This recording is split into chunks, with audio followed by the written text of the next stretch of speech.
சீமான் தம்பி அதிரடி கைது, பொய் பேசும் ஊடகங்கள் அப்படிங்கிற தலைப்பில் தான் நம்ம இன்றைக்கி இந்த காணொலியை காண இருக்கோம். நாம் தமிழர் கட்சியை சார்ந்த ஒரு நபர் கைது செய்யப்பட்டிருக்காருங்க. இது ஒரு சாதாரண நிகழ்வாகத்தான் பார்க்க வேண்டும். காரணம் என்ன அப்படின்னா, எப்படியும் முதலமைச்சர் அவர்களை பற்றியோ இல்லை நியாயம் நமக்கு தேவையானது கனிம வள கொள்ளைகள் மக்களுக்கு ஆதரவாக நாம் தமிழர் கட்சி என்ன பதிவிட்டுக்கிட்டு இருந்தாலும் தொடர்ச்சியாக இவங்க செயல்பட்டுகிட்டே வராங்க, அவங்களுக்கு ஒரு அச்சுறுத்தலை கொடுப்போம் அப்படின்னு சொல்லிட்டு அவர்களை கைது செய்வதுங்கிறது அவங்க செய்துக்கிட்டு இருக்காங்க.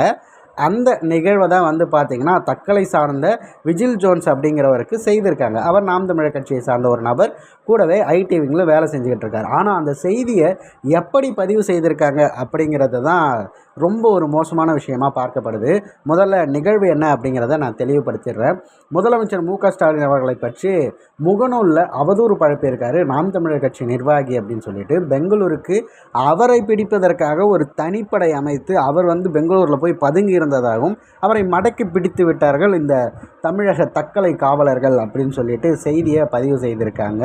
திமுகவுடைய வக்கீல் அணியில் இருக்க ஜோசப் ராஜ் அப்படிங்கிறவர், எங்களுடைய தலைவர் உதயநிதி ஸ்டாலின் அவர்கள், தமிழக முதல்வர் மு.க.ஸ்டாலின் அவர்கள், கூடவே மனோ தங்கராஜ் அவர்களை பற்றி அவதூறு கருத்துக்களை இவர் பதிவு செய்கிறார்னு போட்டிருக்காங்க.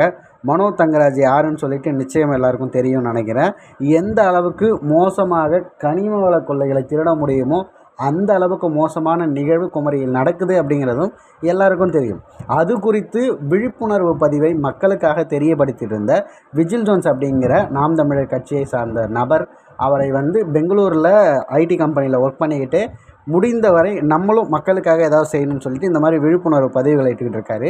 நேரடியாக அவர் தங்கியிருக்கிற அந்த இடத்துக்கே போயிட்டு அவரை கைது செய்யிட்டு, ஆனால் அவர் ஏதோ மடக்கி பிடித்தோம் அப்படிங்கிறதும், அது மட்டும் இல்லாமல் அவர் பதுங்கி இருந்தார் அப்படின்லாம் சொல்லி போடுறாங்க. பதுங்கி இருக்கவர் ஐடி ஒர்க் எப்படி பண்ணிக்கிட்டு இருப்பார், அது மட்டும் இல்லாமல் குடும்பத்தோட ஒரு இடத்துல அவர் எப்படி வசிச்சுக்கிட்டு இருப்பாருங்கிறதே நமக்கு புரியவே இல்லை. தக்கலையிலேருந்து அவர் இப்போ போயிருந்தால் கூட பரவாயில்லைங்க, அவர் வாழ்ந்துக்கிட்டு இருக்கிறதே அந்த இடத்துல தான். அந்த இடத்துல போய்ட்டு அவரை கைது செய்து வந்துட்டுருக்காங்கங்கிறது தான் நியாயமான ஒரு பதிவு செய்ய வேண்டிய ஒரு செய்தியாக இருக்குது. ஆனால் இப்படி பதிவு செய்திருக்காங்க பல ஊடகங்கள். அவளை கேள்வி எழுப்பணுங்கிறதுக்காகத்தான் இந்த காணொளி. கடைசியாக பார்த்திங்கன்னா, இப்படி மக்களுக்கு தேவையான நிகழ்வுகளை எடுத்து சொல்கிற ஒவ்வொருத்தவங்களையும் இப்படி அச்சுறுத்தி இவர்களை பயமுறுத்தி நம்ம ஆட்சியை நிலைநிறுத்திடலாம் மட்டும் சொல்லிட்டு இவர்கள் நினைக்கவே கூடாது. இவர் கைது செய்யப்பட்டிருக்கிறது தற்போது நடந்த நிகழ்வு. அவர் வெளிவந்தோடனே மீண்டும் அதனையே தொடர்வார் அப்படிங்கிறத இந்த காணொளி வாயிலாக நம்ம தெரிவிச்சுக்கிறேன். இந்த மாதிரியான நிகழ்வுகள் தொடர்ச்சியாக நடந்து கொண்டு வருகிறது. இது குறித்து உங்களது பார்வைகள் என்னங்கிறத கமெண்ட் பாக்ஸில் பதிவிட்டுடுங்க.